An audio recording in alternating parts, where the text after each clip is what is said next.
Ayan mga ka-Jocerap, today is Sunday at nagluto ako ng sopas habang wala pa yung mga pamangkin ko dahil lahat sila ay nagsimba at ako lang yung nandito. Oh, andyan na sila mga ka-Jocerap. Ayan, pauwi yan. Okay, narinig ko na sila. Okay, at ilalagay na natin itong repolyo natin mga ka-Jocerap. Okay, so ang dami talaga ng repolyo. Isang malaki yan.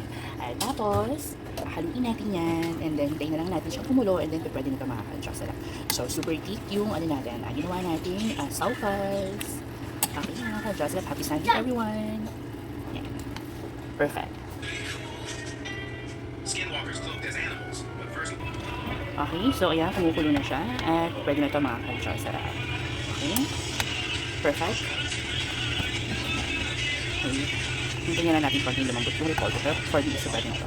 Okay. Napakasarap at napakabango.